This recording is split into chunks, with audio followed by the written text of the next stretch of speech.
just getting started. We can't rest.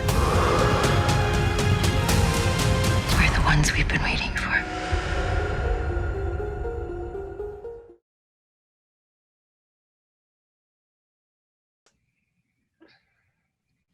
Hello and welcome to Slamdance.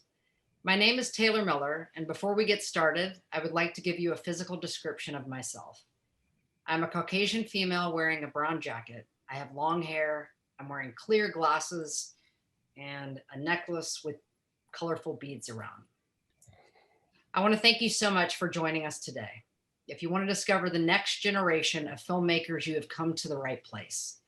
Slamdance is the place where many of the biggest names working in film today got their start. Filmmakers like Anthony and Joe Russo were discovered at Slamdance, and now we have Marawi Jarima. Our theme this year is Greenlight Yourself, and it represents the encouragement we provide our community of artists for of independent filmmaking. And this brings us to our new Unstoppable program, which is dedicated to creators working with and supporting disability. Given the incredible challenges we've all been facing, we think this moment has given us the opportunity to reevaluate how best to showcase our artists and see independent film. Accessibility, we believe, is key to the endeavor, and that is why we've created our own global platform that you can see on your favorite app. We're excited Slamdance is expanding its inclusive artist-driven network, and we're excited that you're joining us here today because it's an awesome panel. You Don't Look Disabled, a representation of invisible and visible disabilities in filmmaking and advertisements, moderated by the one and only K.R. Liu. I'd like to start first by thanking Helen Keller Services for their incredible support to Slamdance Unstoppable and to the community at large. Thank you to our ASL interpreters, Jamie and Aaron, for your hard work and dedication to accessibility. Diagnosed with severe hearing loss at the age of 3, K.R. Liu has made it her life's work to be a strong advocate and voice, championing new technology that enhances the way we connect in the world. She has been awarded a U.S. Congressional Award, Silicon Valley's 2015 Top 40 Under 40, and 2017 Women of Influence, 2015 Women on the Move by Women's Business Journal, and was awarded the 2019 Future Women's Leader by Yahoo Finance for her advocacy work in technology championing women and LGBTQ. Over the last 2 decades, she's launched some of the most disruptive lifestyle tech brands on the market, from Spec Products, SOL Republic, Soul Republic, Pebble smartwatch, and augmented hearing at Doppler Labs. She sits on multiple boards and was leading accessibility marketing as the principal accessibility marketing lead at Amazon Lab 126. Now, she is the head of accessibility brand at Google. KR is a nationally awarded advocate with a rising reputation in accessibility marketing, policy, and inclusive design. And the panelists today are the co-founders of Slamdance Unstoppable. And we have Juliet, Romeo, Asha, Chai-Chang, Gabrielle Cordell, and Steve Way. I'm going to turn it over to you, KR, for this panel. Thank you so much for being here. We're incredibly grateful. Thank you, and I'm really excited to be here. I'm K.I. Liu. My pronouns are she and her. I'll give you a physical description of myself. I'm a white female with short, long, banged blonde hair. I'm wearing a denim jacket with black writing all over it and a black shirt. And my background is a gray wall with a white window and white blinds. And I am super excited to be here today. Currently, my role is at Google, and I'm the head of brand accessibility marketing. I'm responsible for bringing a disabled lens to our marketing, our storytelling, and most importantly, bringing a platform to the disabled community to share their stories and their experiences and their expertise on how we can be more inclusive of people with disabilities out there in the world. I'm super honored and excited to be moderating this panel with some incredible people.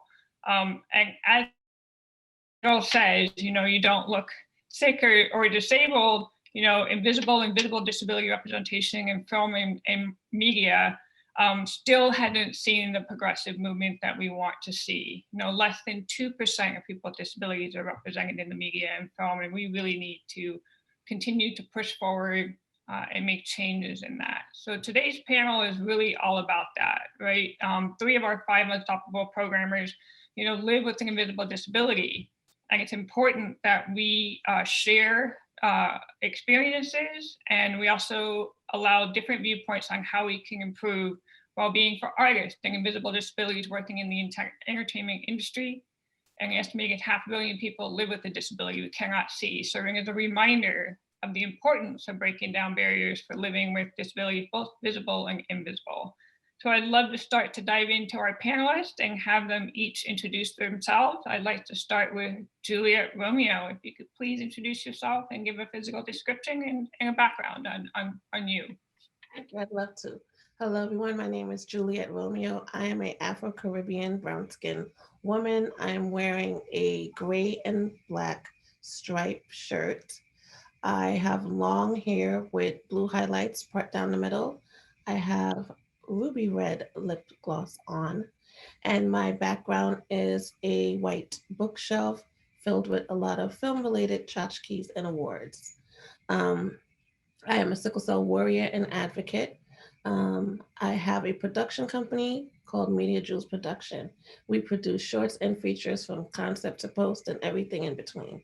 Our latest ventures is the Media Jewels Short Film Showcase, where we support marginalized filmmakers and connect them with the access for executive producers in television and film.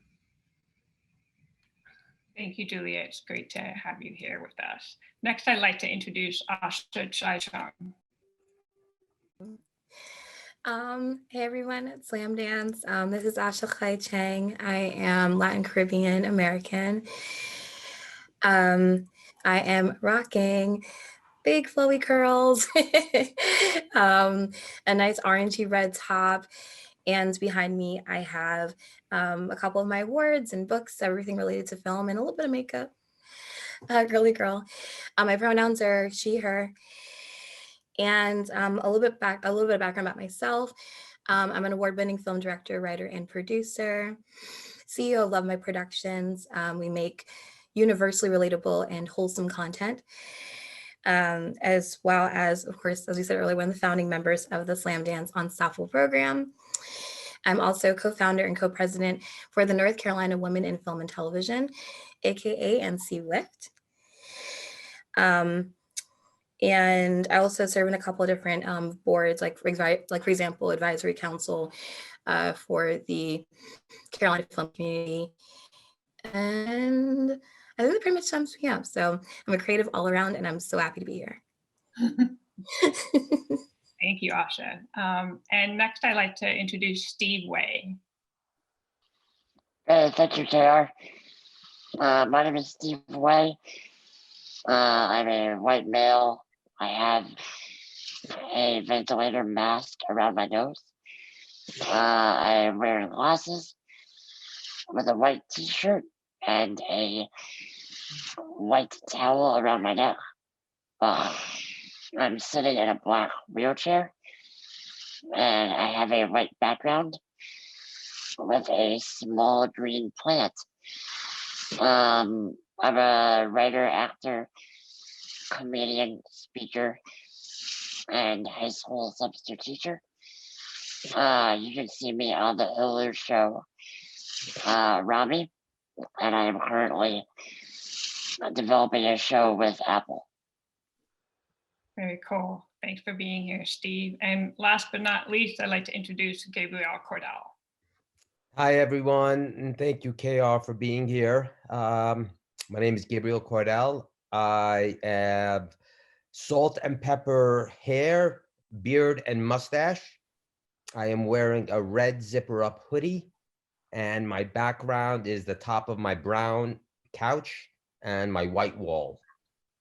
I am an actor and motivational speaker. I've been acting for the last 30 years, and on season 2 of All Rise. I have recurring role that's airing right now. I am a 2018 alumni of Slamdance and a multi-award winning producer for my film Roll With Me, which is streaming on Netflix right now. And I'm just so happy and honored to be here. And I'm just excited for this panel and our discussion.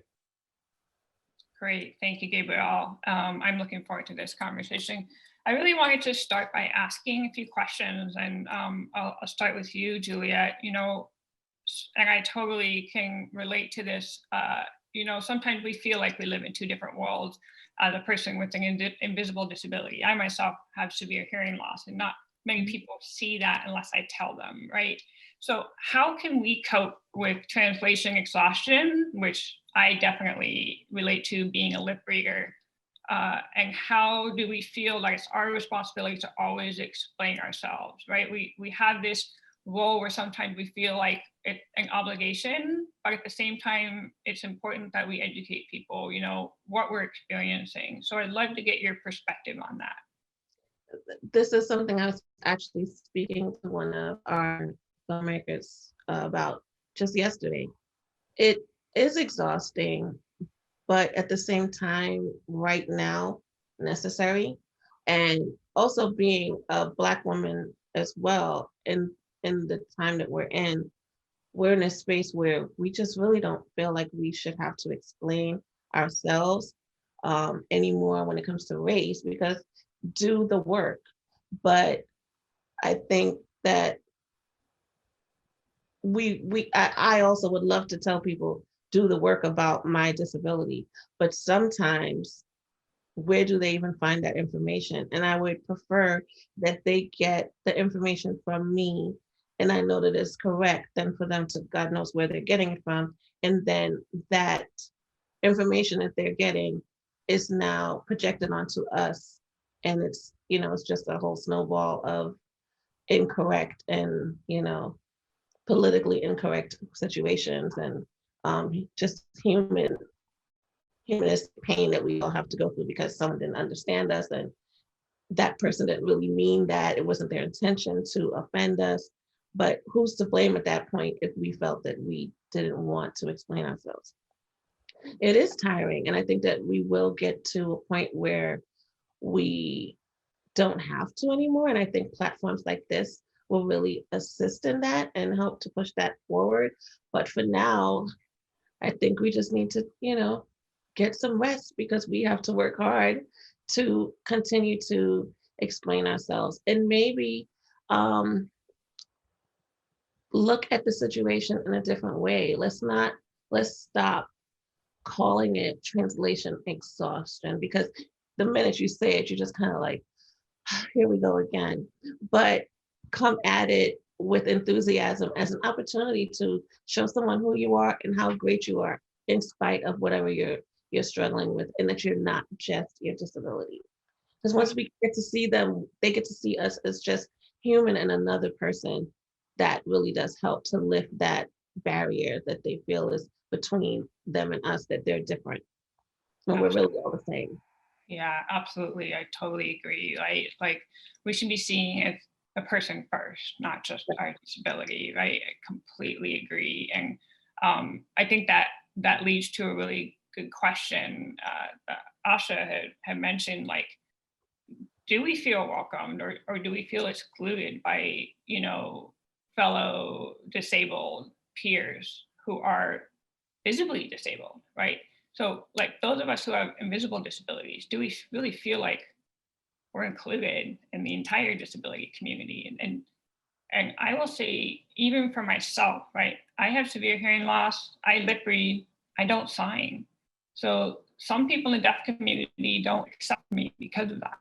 So I think that that's sometimes common, and I hope those barriers start to change. But Asha, I'd love to get your thoughts on that.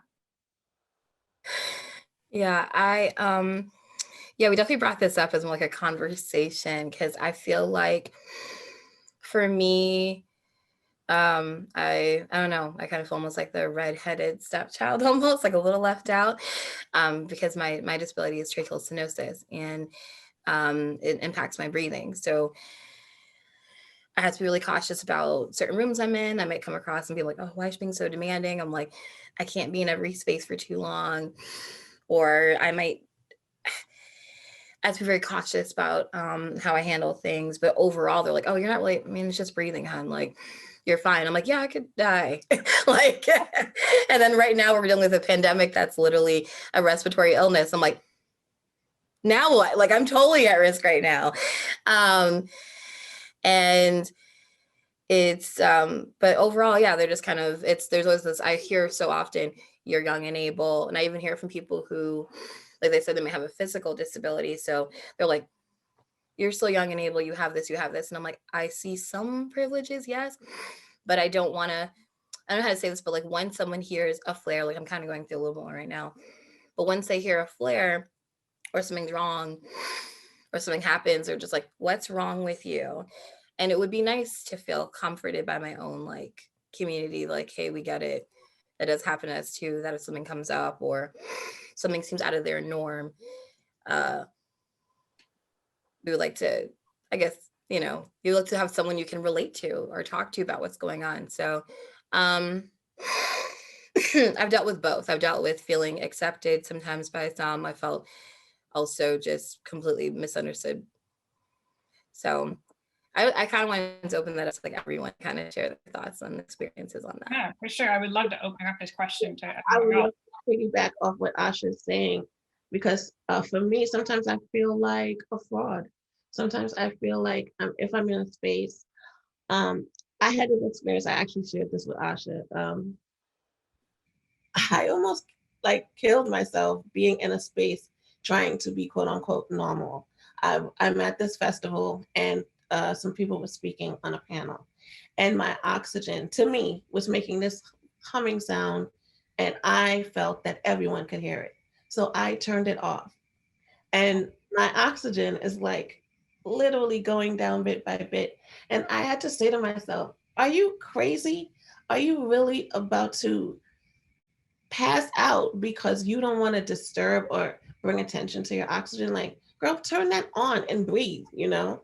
And I really had to question why did I do that? And what is it that I'm not owning my own space. I had to start to really be comfortable with owning my own space. And so that was a really big wake up call for me, that I felt I needed to turn off my ability to breathe in a space with other people. That's pretty major. And so I just sometimes feel like on either side, am I being a fraud to either community? Like that, because I can fit into the able-bodied community, but I'm not fully able-bodied. You can't see it, but on the inside, I'm disabled. And so what do I do with that? Because I'm being treated quote unquote normal, you know, but those things I can't do that everyone else is trying to do. I cannot go to, oh, let's go to a lounge and, you know, like, or being a lounge where people are smoking. I can't do something like that, you know, let's go skiing. I cannot do something like that. Don't, altitude and me do not mix. And it was like, what do we do? You know, so I sometimes just feel left out from either space, or then looked at in other communities of disabled people as if, well, there's nothing really wrong with you, or, you know, it's not really a struggle. And so it's kind of hard for me. But that's something, I think the main thing is to really own your space and just be okay with who you are.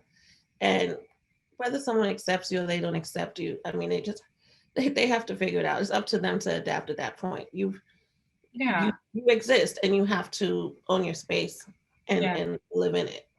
Absolutely, right? I mean, I myself with hearing loss, I spent the first like 10 years in my job hiding it.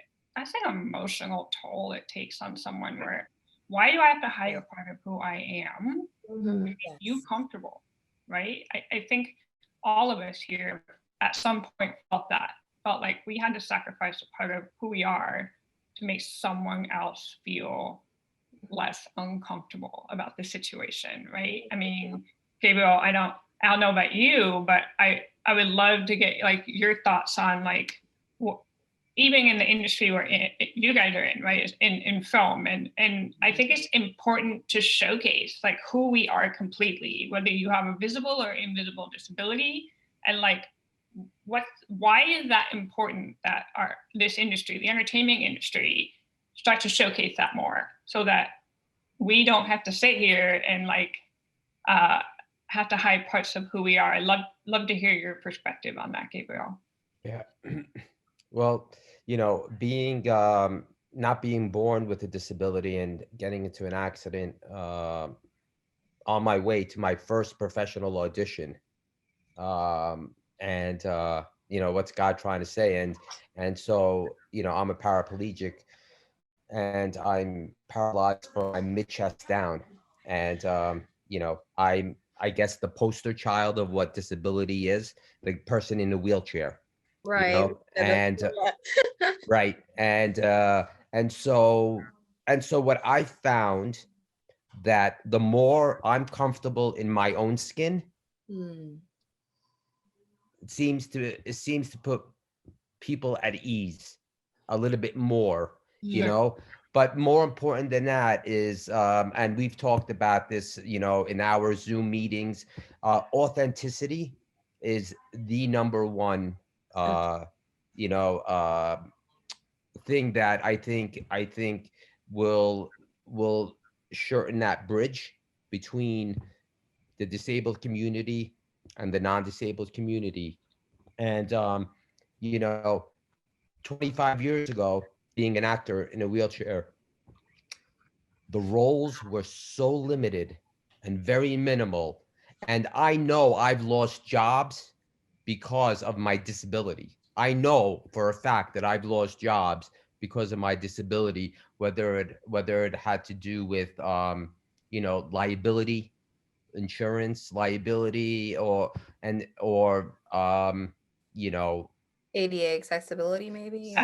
ADA accessibility. I booked a job last year, and my agent did not want me to take this job because they did not tell her that we have to carry him up the stairs. They decided to wait after the fact to let us know that the place was not accessible. Exactly. Yeah. And for me, I try to make everyone at ease. I try to please everyone to make sure that, hey, listen, it's not a big deal. I'm not going to bite you, and she was just really upset that this information was not relayed to us prior.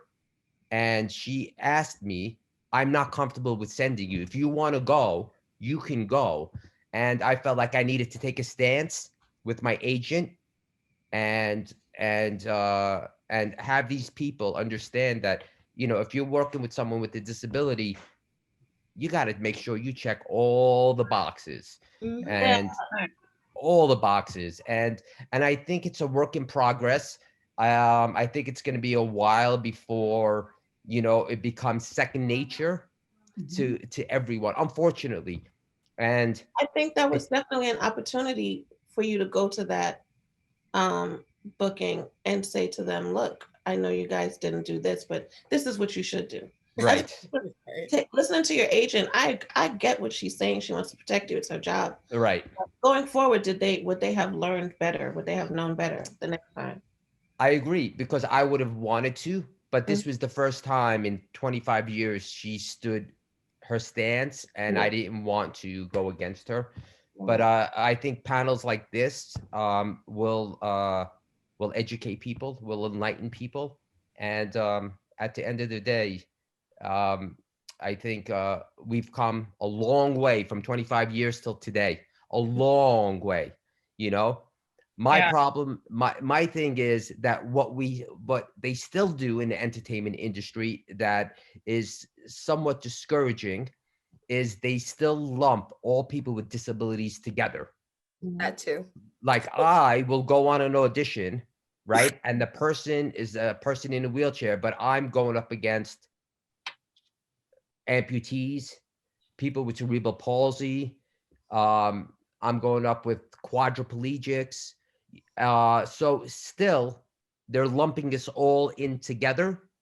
and and hopefully that that works itself out a little better. But Like it just says like looking for a disabled actor. that's it. And then everyone shows up. And then show up. everyone shows up. Everyone shows up. I like that. That was a good way to put that. How they just don't go together at all. I would like to ask Steve, your experience. What are some of the things as a filmmaker yourself you've experienced or struggled with in those types of situations? I'd love to get your perspective on that. Well, I'd like to start by saying that I think I take the prize for the panelist Yes. who looks the most disabled. Yeah. So I'm not entirely sure why I'm on this one. But it's weird because I feel like now in the last even just 5 years, there's been this huge push for more diversity and inclusion. And it feels like that's more for my kind of disability, where you can really see it on the outside.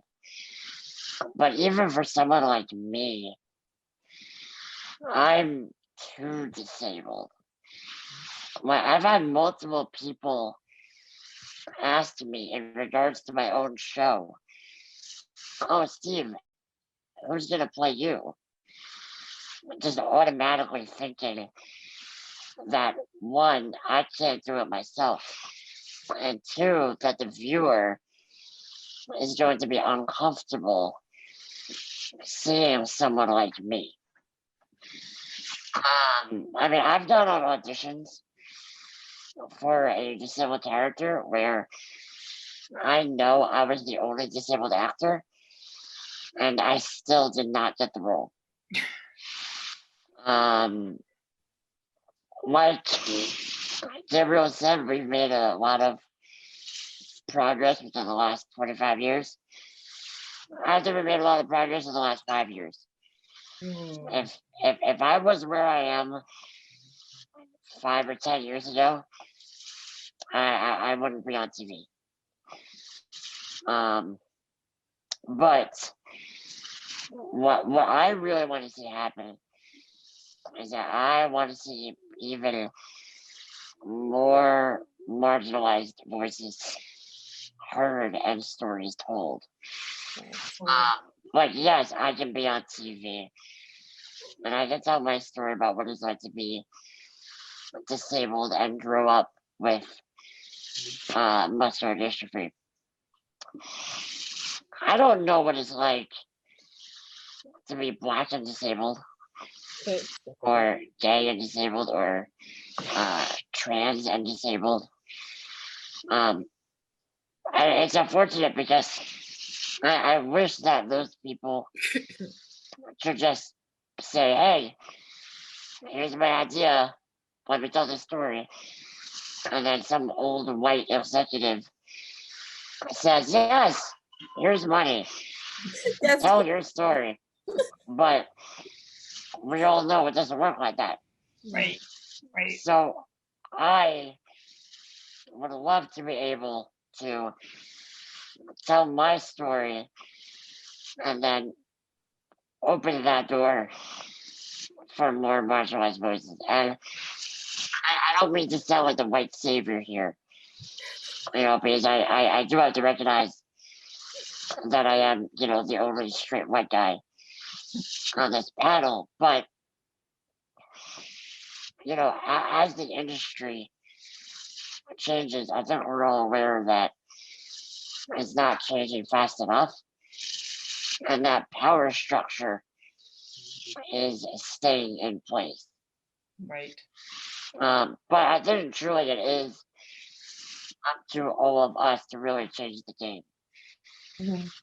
For all disabilities. Yeah. Because if we're not forcing ourselves into the room, nothing is going to change. Yeah. I agree. And Steve, to add to that, I think when we do get an opportunity to be in the room, and we need to make sure we're opening the door for others to follow right behind us, right?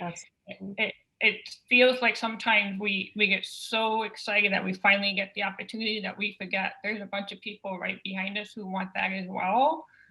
So even though it's unfortunately doesn't happen as often as we like, but those of us who are in those positions have to remember, others open the door for us to get there. We need to make sure that we continue to be vocal and support our community and all the diverse perspectives of our community. And if we can't represent that, we need to tell them who can, right? And so to Steve's point, I absolutely want to have more disabled, diverse representation out there in the world, because I will have to say my experience, for example, the inauguration that happened and seeing the Pledge of Allegiance signed in ASL by a Black woman, and everyone blowing up my phone and saying, oh my God, that's amazing. That should just be normal. That should just be a normal thing. That's the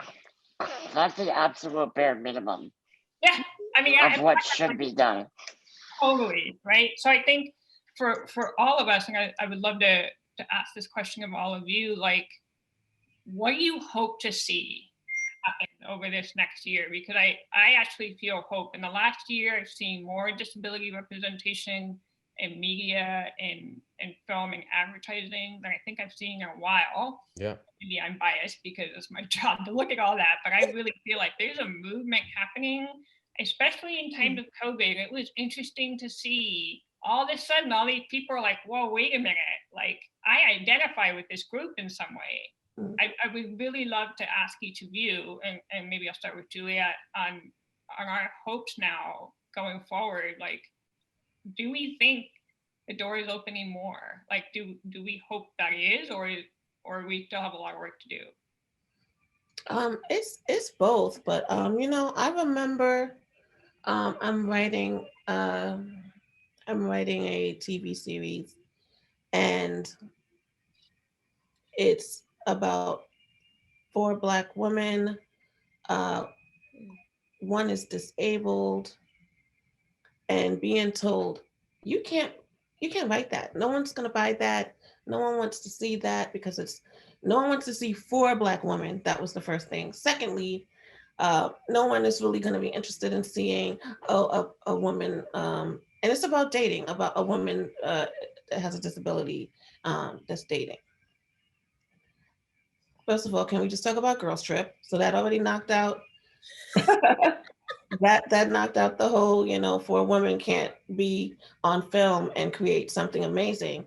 And now I'm, looking around and I'm seeing Target commercials with people in wheelchairs, and they're everywhere. And so I feel like I just, every time I see it, I think to myself, oh my God, if I had listened, and this was someone that I really,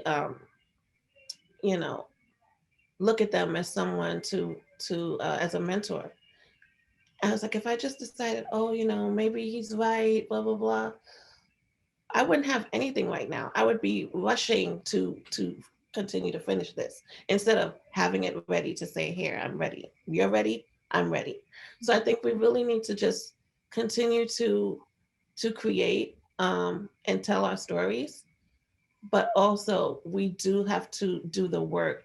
I feel like it was just this perfect timing of clashing of everything. I don't know why they decided, oh, let's do this now. Just seeing how so many others, the othering was being so mistreated and so dismissed and so invisible in 2020. Everything that wasn't other was dismissed. And now it was, well, we want to change that. And so now every community was saying, well, what about this community? And what about this community? And I think that definitely kept the ball rolling. And it really is up to us, because I feel like people think, oh, things are normal now. 2020 happened, a wonderful inauguration happened. We're safe again. But safe from what? Going back to what it was before? We really need to continue to push that agenda and remind those people in power, um, you know, that don't go back. Let's continue where we were because it is working. It's selling. People are seeing themselves, identifying themselves on TV ads and everything else, and it's selling. So why would you go back? Totally, totally, right? Nick, Gabriel, do you have any thoughts on that?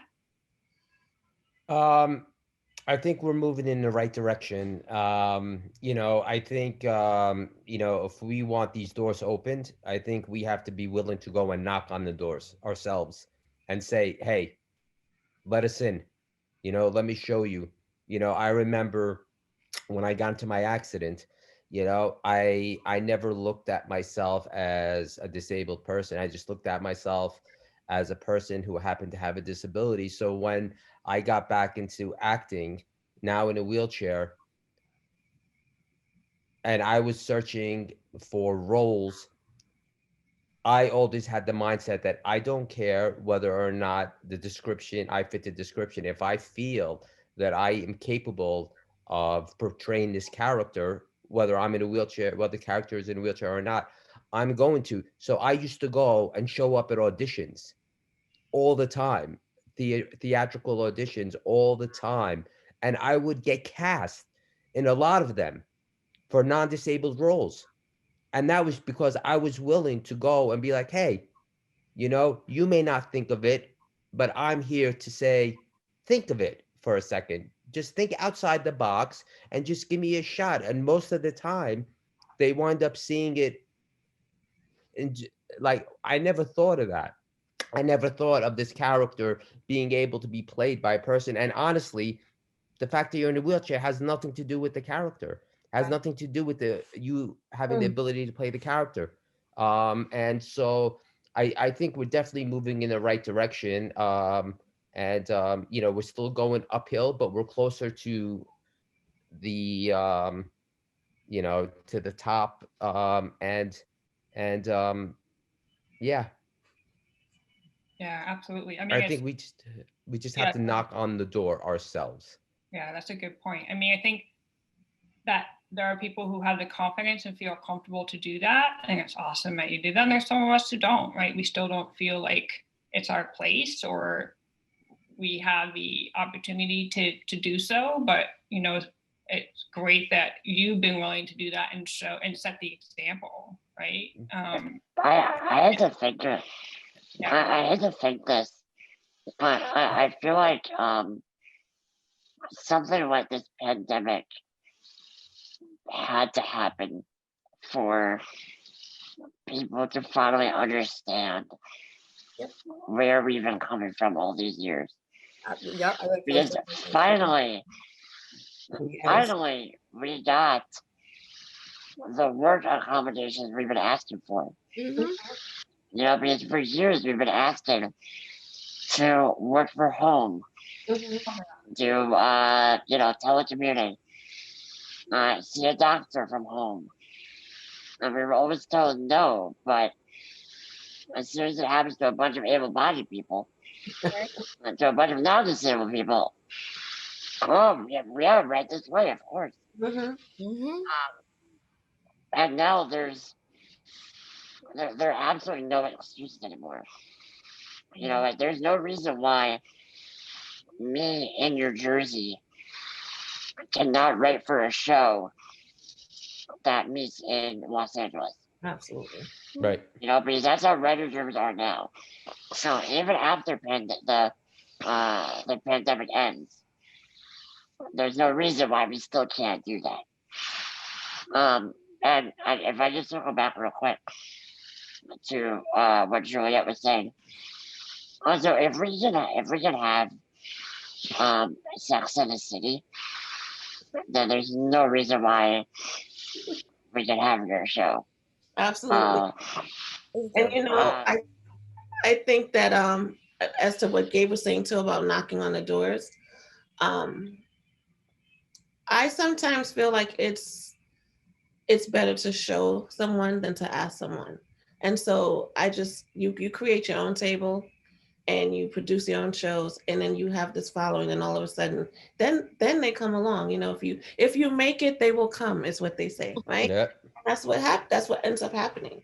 So you just have to really create your own tables, and like Carol was saying, then make sure that once that door is open for you, that you turn around and you open the door for others. Hey, Tara, may I ask you a question? Yeah, sure.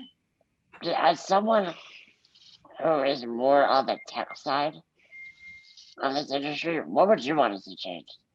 Oh, that's a great question.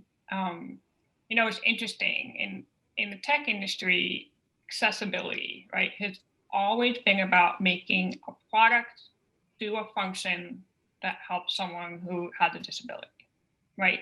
It's a one and done checkbox kind of thing. Like, oh, we complied with regulatory, we're good, right? And that's great, but if you go and look at the advertising out there, who are you selling to?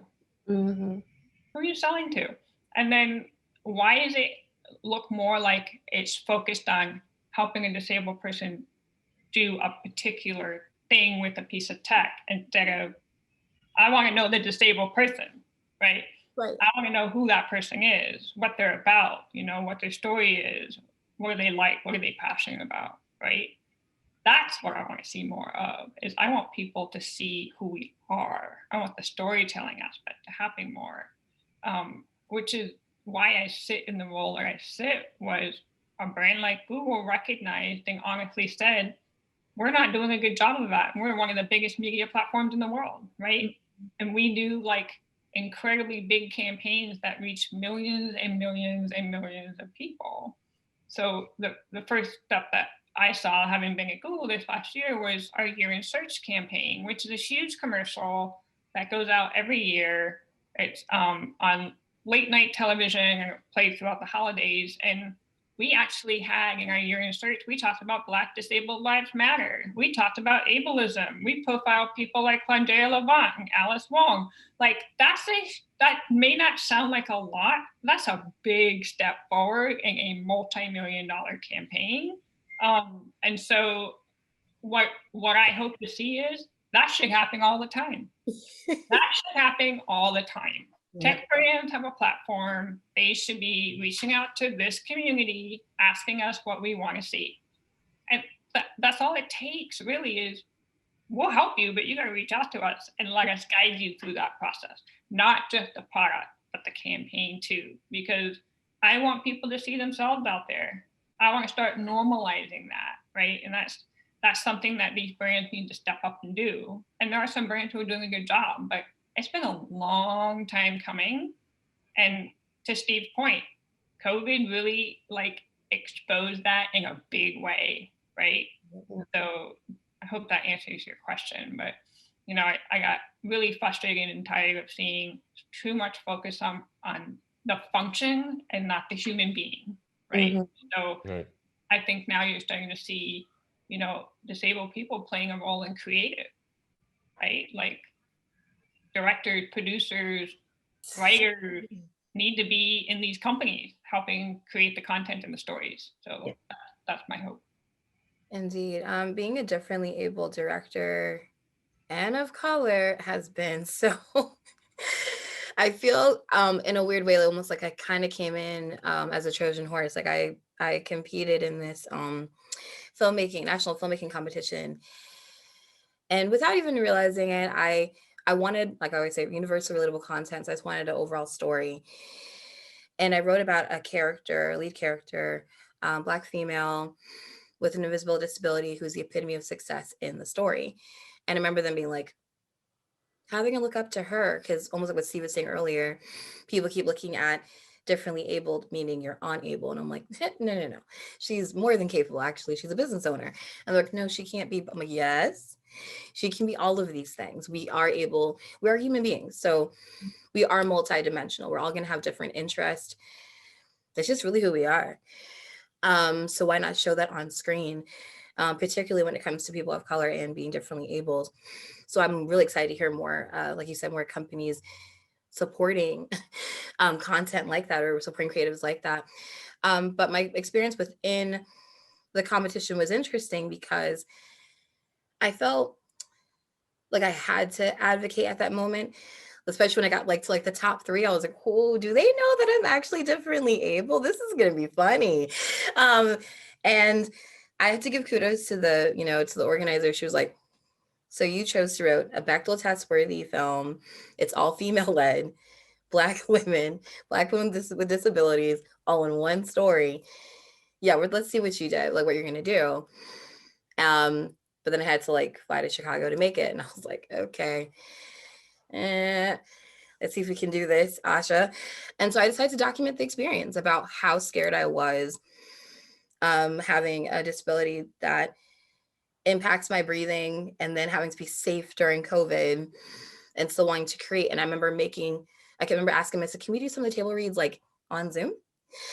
Can we do this? Like, do I have to always be in person and put myself at risk every time we have a meeting? I'm like, you know what? We don't. And I'm like, thank you. Like, let's, like just work together, use technology as like a benefit to continue to create. And I didn't realize how much of a big deal it would be until I started getting like message my DMs being like, this is so cool that you're differently abled and you thought to feature a differently abled character in your story. And she was like the voice of reason. It was amazing. And I'm like, oh, I didn't even mean to do that. Like, it's just like, I was kind of bringing out my lived experience or my struggles through the film. And what their ambitions wasn't related to race or disability. Go figure. People actually, we're human beings and we have different desires in life. Like you said, whether it's dating, but in this case, it was a career changing move. She wanted to inspire the world, and which is also interesting because Black female architects, that's a whole nother subculture we do not talk about. So yeah, I just wanted to kind of interject about how weird it was, like, but I realized I needed to do it to show people like, yes, you can be a Black female director and you can also be differently able and make amazing things. And here we are. Absolutely. Oh, I mean, sorry. I was just gonna say, do you think that it's a necessary strategy that we do that? Like Asha was saying, she was just telling the truth and telling a story, right? Yeah. And didn't realize she had pretty much checked all these boxes. Right. That sometimes for me, when I'm like, I need my story to say something, then that's when it says nothing, right? But if I'm just writing it and writing from a space, and if someone asks me, well, why did you put that there? Why is she disabled? Or why is she in a wheelchair? What disease does she have? Then I'm like, okay, I think I just did something right, because they are asking about it, as Right. opposed to, me trying to just force something in and have it check off all these boxes. Exactly. Start that conversation, and that's another reason. That's why you should hire us. It's our own experience coming out. Yeah, that's why you should hire us. Yep.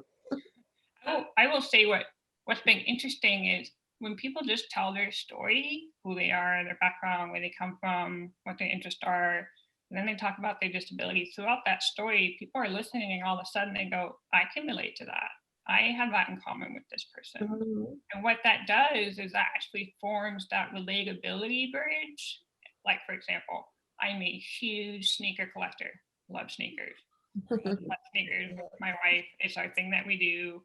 When Supreme drops something new on Thursday morning, that's how we have our coffee. Like, that's just our tradition, right? But people would never guess that, two gay women, one who's Asian, one who's white and has a disability, would love sneakers. They wouldn't think about that, right?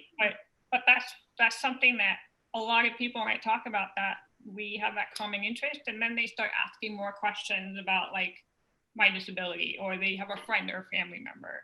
I think that when people will just ask us about who we are and what we're about and how we got here or what we love to do, that sometimes helps like kind of bring the wall down. And I'd be curious to hear from all of you. Like, I know what drives me is, I just want people to get, especially in our community, to get that platform, to get their voice out there. And I'd love to hear from all of you, like, what drives you to do what you do? Like, what is the thing that really keeps you pushing forward? And then, have there ever been a moment when you've been like, I don't want to do this anymore. It's too hard. I'm going to start with Gabriel. I want to start with Gabriel on this. Every day and every day. I have those thoughts. Okay. But you know,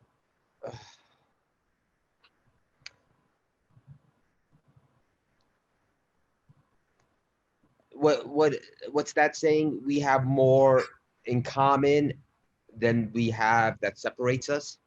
And even though everyone has, a different, in the disabled world, different disabilities, but you take away those disabilities, all these emotions and all these thoughts and all these feelings we have are not disabled feelings or able body feelings. They're just feelings, human feelings, and I'm sorry.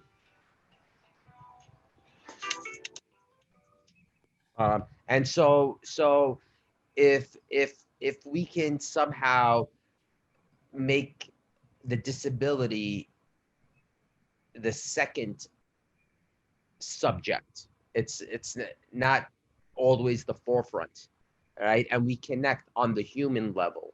Right. My father died. Your father died. I understand the pain in that. We connect on that way. I love sushi. I hate sushi. There's just so much more that we connect to than we don't. But for whatever reason, everyone's just, oh, what happened to them? What are they going through? If we just somehow try to connect more on the human level, I think everything else kind of, like you said, they drop their walls a little bit, and to me that's for me, I approach my disability as an afterthought, and anytime I deal with people, it's always an afterthought, and I guess that's how I want people to look at me, as even though they see a person in the chair, but as soon as they see the person in the chair, they forget about it and they just see the person. Right. And that's just conversation. That's conversation, and sometimes uncomfortable conversation. And you know what? Sometimes you just don't want to deal with it, like you said. I just don't want to deal with it today. But I think, on an overall, I think if we just have conversation, just normal conversation, and not make it about anything specific, it eases people's, because I was shopping. And some people cannot hide their discomfort. Like, it's so obvious. And I went shopping, and I have my cart, and it's full of food, and here I am pushing my cart with one hand and rolling my wheelchair in the other in the grocery store. And this woman just became discombobulated. Like, she didn't know how to walk anymore. She didn't know how to stand. She didn't know how to look. And I was looking, and then I said to her, it's okay. I'm not going to roll over your feet. Your feet are safe, right? And she just laughed, and she smiled. And the next time we crossed paths, she was fine. She wasn't like, oh my God, And it's just like these little things that go such a long way, Yeah. Sometimes those small wins actually are big wins. Like big. That, right? And I'm sure that woman will never forget that moment, right? Like, she will not. But it's just amazing how they just forget everything. They just forget how to be, right. So. Yeah. Cool. Well, Asha, what about you? Sorry, that was like such a fun conversation right there. I'm like, where were you? Asking, like, what drives you? Like, what keeps you going? And then I'm sure there are moments where you've been like, I don't want to do this anymore. Like, this is too hard. So I'm curious, like, what really motivates you? And I'm going to ask Steve the same question. So, what motivates me? My first thought when you asked that question was my great grandmother. She inspires all the kinds of like, well, she was a person I kind of started watching television with in the first place, and she's not from America, so I remember having to kind of like translate and like do things for her to kind of understand what's going on. And eventually I was like, I'm going to make films like this. I'm going to include more different cultures, even if it's subcultures within my films. And she's like, okay, like, sure. And also that inspires the kind of films I make. My brain always goes, oh my gosh, after I make this film, can I show this to my great grandma? Would she be proud? But more than that, I kind of had like a burning feeling to do something to change the world when I was like, oh my God, I was becoming a US Senator at one point. I was like, I gotta like change laws and like make things more accessible for education. I gotta help people. We gotta, I just kind of had that burning feeling from then to just be a leader and make some kind of positive impact on the world. And so, and I remember one point someone was like, you can change laws, but that doesn't change hearts. And so from then I was like, oh, I'm going to use art to change the hearts then. So that was like my biggest inspiration to like realize what I wanted to do from the time I was little and just keep going. Mm-hmm. Every time I run into adversity, I'm like, I've overcome worse. Like, because I mean, to be honest, I remember what it was like being a little Black ballerina. That was, I think, the first time I dealt with like racism in the face was then. They're like, we don't have Black ballerinas. I'm like, but I'm literally at the Joffrey Ballet School and I'm performing at the Lincoln Theater. Like, I know what I'm doing. I'm here. And I was like, I'm so confused. Why don't people believe in me? And so from then I'm like, it's not really for them. It's for other people to feel inspired. Like if you have to even keep, like you said, pushing through those walls or breaking through like the Kool-Aid man, do it. Just make the breakthroughs if you can. Right. And then what I love is after making the films, hearing the audience, right? The responses from them or how it inspired them. Or I've brought on little mentees to come on set with me. They go, I want to be a director too. I was like, come on. Just like you said, opening that door, just giving that experience. I'm like, you want to slate? Like, yes.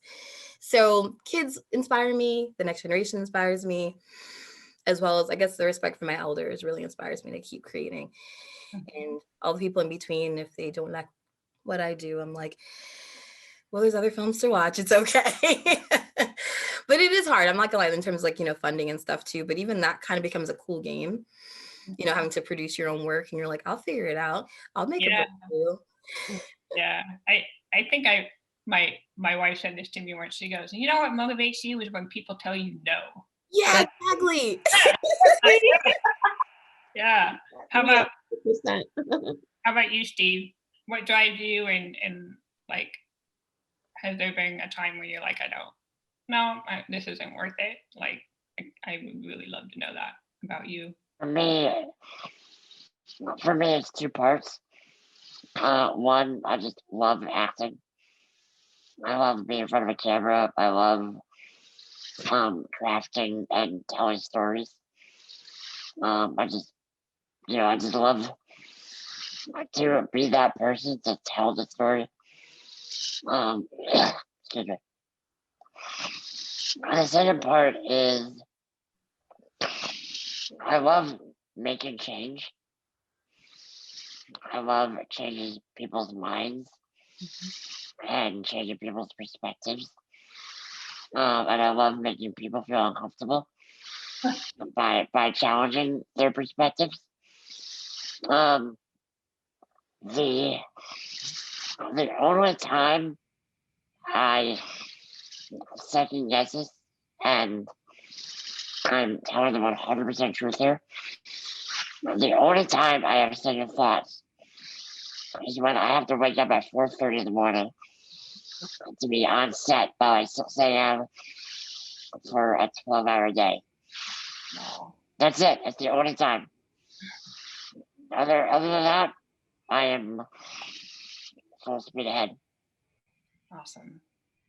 Well, I gotta say, this was a really cool conversation. I love getting to know all of you, and I hope we will all keep in touch and follow each other on social media, amplify each other, be there for each other, high five each other when we have those great moments, and open those doors for each other when we have that opportunity.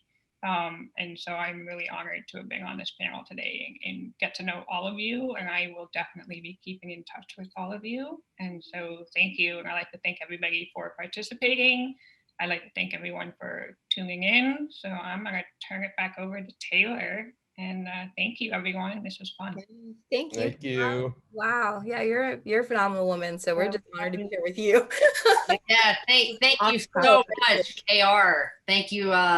Thank you to our interpreters, Aaron and Jamie, and Helen Keller Services. Absolutely remarkable panel. And thank you, Gabriel, Juliet, Asha, and Steve. This was off the hook, and I look forward to doing more of these in the future, because I think this discussion and this kind of dialogue is just really helpful for growth and bringing everyone up to their highest level of potential. Rooted in our authenticity and our kindness and our dedication for storytelling and all of those things. So thank you all so much. Thank you. Thank you. Bye-bye. Bye.